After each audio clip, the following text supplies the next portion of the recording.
सनातन जगत की एक अनुपम विभूति पूज्यपाद श्री ब्रह्मचारी जी महाराज, जिनका जीवन दर्शन, जिनका विराट व्यक्तित्व, जिनका अद्भुत कृतित्व, सब कुछ अपने आप में अनुपम और अद्भुत।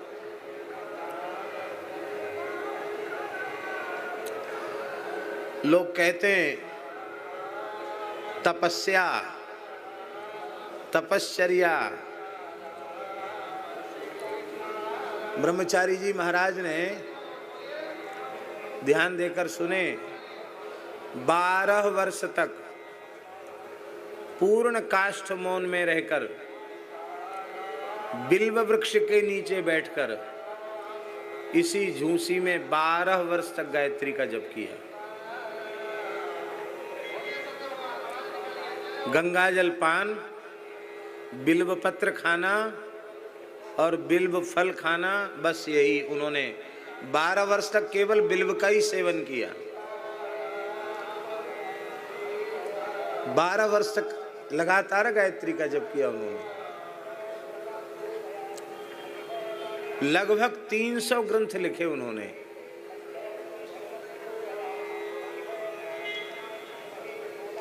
गोरक्षा आंदोलन में कितनी महत्वपूर्ण उनकी भूमिका थी, कौन नहीं जानता है। गो भक्ति पर प्रवचन करना एक अलग विषय है, और 1 वर्ष तक आपने गोव्रत लिया, गोचारण व्रत, तो यमुना के उस पार रहकर 1 वर्ष तक गैया चराई। 1 वर्ष तक न कुछ बिछाया न कुछ ओढ़ा।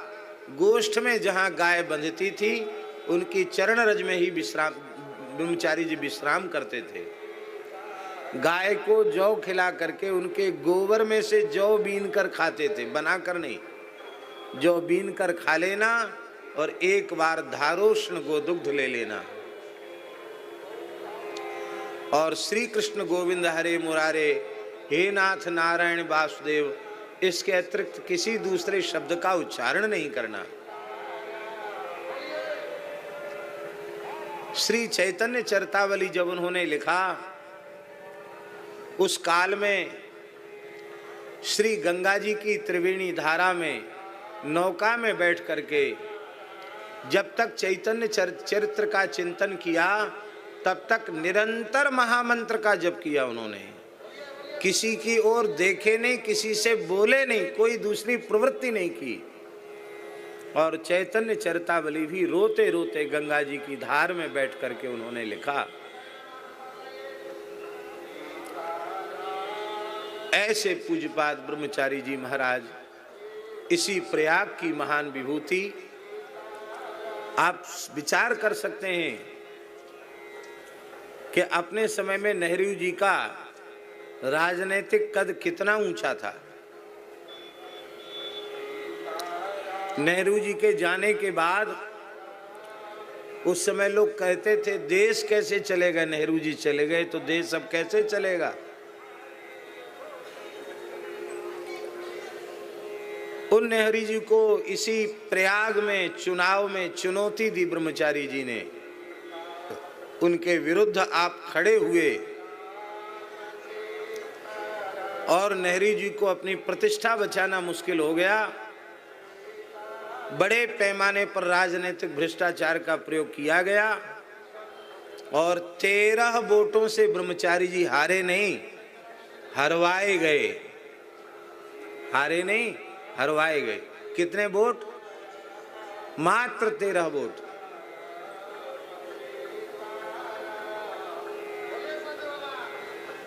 एक फूटी कौड़ी खर्च नहीं हुई, ब्रह्मचारी जी पैसा छूते नहीं थे। बस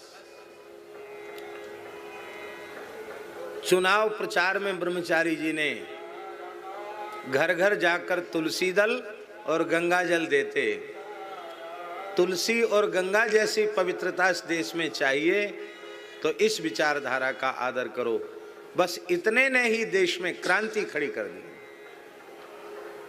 आज वह स्थान अपने गरिमामय अतीत का स्मरण कर रहा है, तो भले ही कालक्रम से ह्रास विकास होता रहता है, लेकिन हम ऐसा अनुभव करते हैं कि झूसी क्षेत्र का वह एक महान तीर्थ है, जहाँ ब्रह्मचारी जी जैसे महान साधक, महान सिद्ध संत, जिन्होंने बहुत लंबे समय तक भजन साधन किया, किसके चरण वहाँ नहीं पड़े। सेठ श्री जयदयाल गोयनका जी, भाई श्री हनुमान प्रसाद पोद्दार जी, श्री राधा बाबा और पूज्य स्वामी श्री अखंडानंद जी महाराज तो अपने साधक जीवन में 12 वर्ष वहाँ रहे। 1 महीने की कथा यहाँ कही। आनंदमयी माँ श्री सीताराम दास ओंकारनाथ ठाकुर, श्री हरि बाबा, श्री उड़िया बाबा, उस काल का कौन सा ऐसा महापुरुष था प्रसिद्ध महापुरुषों में जो झूसी ना आया हो। ऐसे दिव्य संत, उनका वहाँ उत्सव चल रहा है, तो सबका आग्रह था थोड़ी देर वहाँ, इसलिए हमको आने में थोड़ा विलंब हुआ। हम अपनी सफाई दे रहे हैं कि हम समय से उपस्थित क्यों नहीं हो पाए। स्वास्थ्य भी थोड़ा धुआं धूल वगैरह से एलर्जी होने के कारण स्वास्थ्य बहुत अनुकूल नहीं है, फिर भी जाना आना पड़ रहा है, और चाह कर भी लीला का सुख इस बार हम प्राप्त नहीं कर पा रहे हैं। भगवान कृपा करें कि लीला का भी ऐसा कोई संयोग बैठे कि हमको भी प्रत्यक्ष बैठ करके देखने का सौभाग्य मिले। अधिक समय न लेते हुए सीधे कथा का आरंभ कर रहे हैं। अरण्य कांड में कथा चल रही है। आज श्री सुतीक्ष्ण जी की चर्चा होनी है, पर कुछ वाल्मीकि रामायण के श्लोकों का स्मरण करना अत्यंत आवश्यक है, इसलिए उन श्लोकों का हम स्मरण कर रहे हैं। महर्षि वाल्मीकि अरण्य कांड का आरंभ ही इस श्लोक के माध्यम से कर रहे हैं। प्रविश्यतु महारण्यम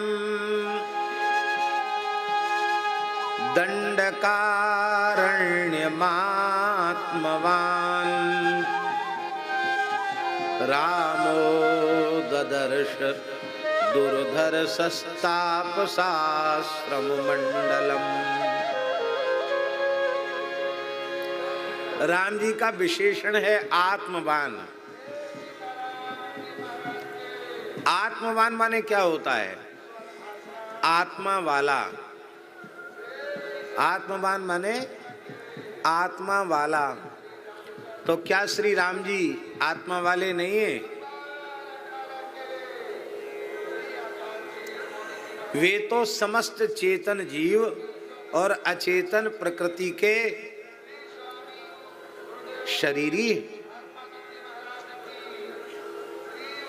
चेतन जीव और अचेतन प्रकृति उनका शरीर है।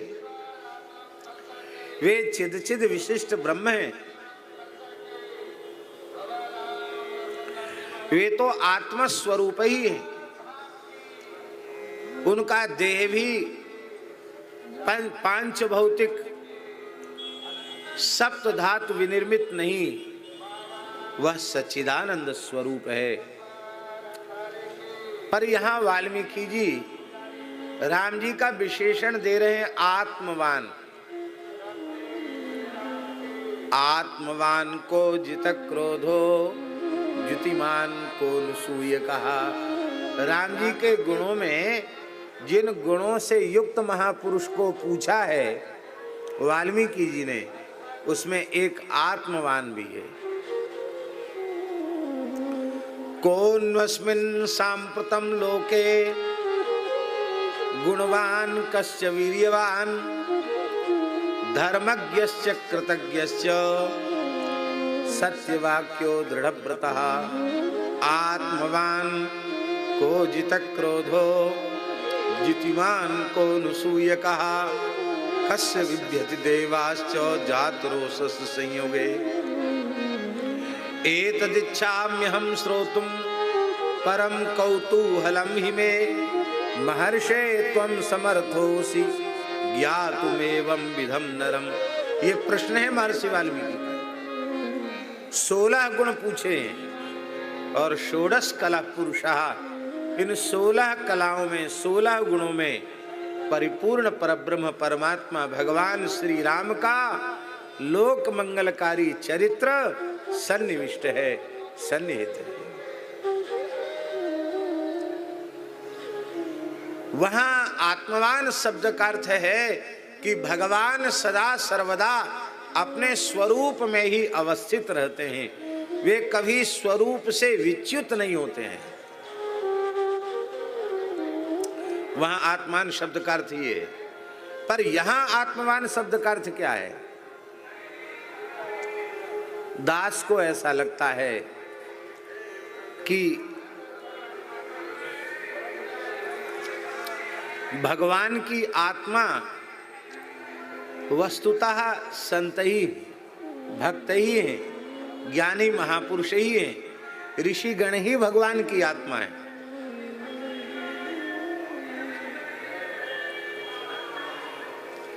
ज्ञानी त्वात्मैव मे मतम, गीता जी में ना, ज्ञानी त्वात्मैव मे मतम। ज्ञानी माने मेरे तत्व को अपरोक्ष रूप से जानने वाले जो मेरे भक्त हैं, वे तो मेरी आत्मा ही है। इसलिए आत्मवान, अपनी आत्माओं से मिलने जा रहे हैं भगवान, इसलिए उन्हें आत्मवान कहा गया है। दंडकारण्य में प्रवेश किया और दुर्धर्ष ताप शास्त्रम मंडल का दर्शन किया। आत्मवान शब्द का अर्थ टीकाकारों ने किया है स्वायत्त चित्तः, जिनका चित्त अपने अधीन रहता है, अथवा धैर्यवान है, अथवा उनकी समस्त ज्ञानेंद्रियां, कर्मेंद्रियां, अंतःकरण सब कुछ उनके वश में है, अथवा उनकी आत्मा जो संत हैं उनसे युक्त भगवान होने जा रहे हैं। ऋषियों के मध्य भगवान रहेंगे अरण्य कांड में, इसलिए भगवान आत्मवान है।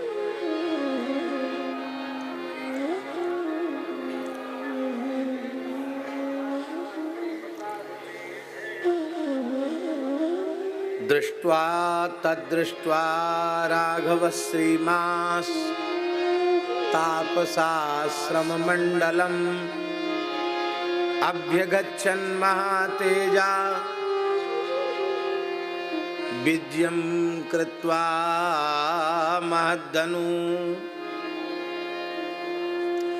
भगवान श्री राम ने तपस्वियों के आश्रम का जब दूर से दर्शन किया तो अपने धनुष की प्रत्यंचा को उतार दिया। विजयम, 2 शब्द हैं, एक विजय, एक सब सज्य। सज्यम कृत्वा महद्धनु माने महान धनुष पर प्रत्यंचा चढ़ाकर, और विजयं कृत्वा महद्धनु अपने धनुष की डोरी को उतार कर। ये मर्यादा है। अपने गुरुजनों के सामने संदग्ध शस्त्र होकर नहीं जाना चाहिए, मर्यादा में जाना चाहिए। विजयं कृत्वा महद्धनु। और यहाँ भगवान का एक विशेषण वाल्मीकि जी ने दिया, श्रीमान। इसका मतलब है अरण्य कांड में ही कुछ समय तक श्रीमान रहने वाले हैं, बाद में श्री जी तो अग्नि में विराजमान हो जाएंगी और फिर अपने अपात्र कुपात्र पाप परायण पुत्रों का उद्धार करने के लिए अपने प्रतिबिंब रूप से लंका पधारेंगी और उन सब का भी कल्याण करेंगी। इसलिए श्रीमान कहा, वैदेहीं लक्ष्मणं रामं नेत्रैरन्मिषैरिव आश्चर्यभूतान् ददृशुः सर्वे ते वनवासिनः। श्री जानकी जी का, लक्ष्मण जी का, भगवान श्री राम का अपलक नेत्रों से दर्शन ऋषियों ने किया और वे आश्चर्यचकित हो गए, चित्र लिखित से रह गए और उन्हें लगा कि आज हमारा घर द्वार छोड़कर इस घनघोर वन में कठोर जप तप आदि साधन करना सफल हो गया, सार्थक हो गया। क्यों सार्थक हो गया? क्योंकि आज हमें साक्षात परब्रह्म परमात्मा भगवान श्री राम, लक्ष्मण और जानकी जी का दर्शन हो गया।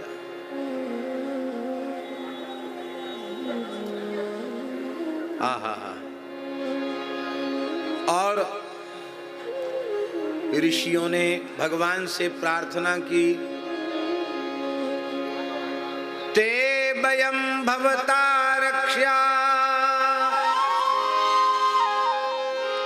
भवत् विषयवासिनः नगरस्थो वनस्थो वा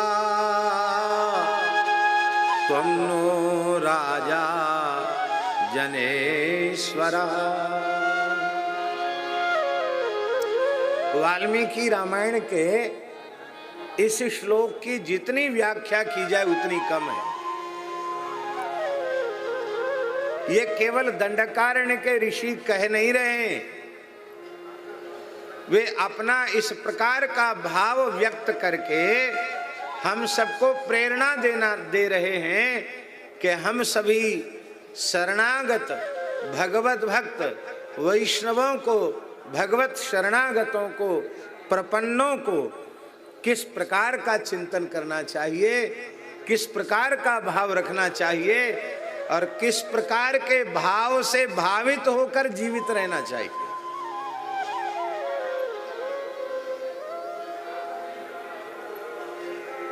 कोई युग बना रहे,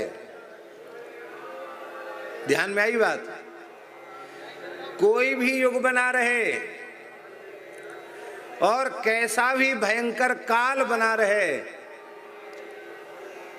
और कैसी भी अनुकूल से अनुकूल, प्रतिकूल से प्रतिकूल परिस्थिति बनी रहे, यदि हम ईमानदारी से भगवान के शरणागत हैं तो हमें अपनी संपूर्ण अंतःकरण की वृत्ति अपने आराध्य से ही जोड़कर रखनी चाहिए।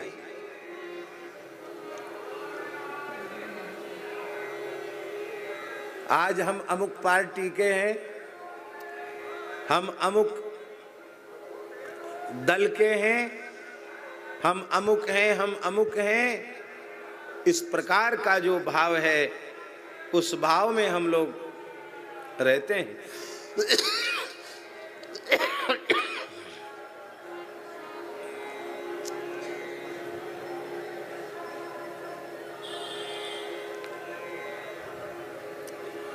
ऋषि कह रहे हैं भैया जी कि हे नाथ, आप ही हमारे एकमात्र रक्षक हैं। षड्विधा शरणागति में रक्षिष्यति विश्वासा, ये विश्वास है। आप ही एकमात्र हमारे रक्षक हैं और हम आपके रक्ष हैं।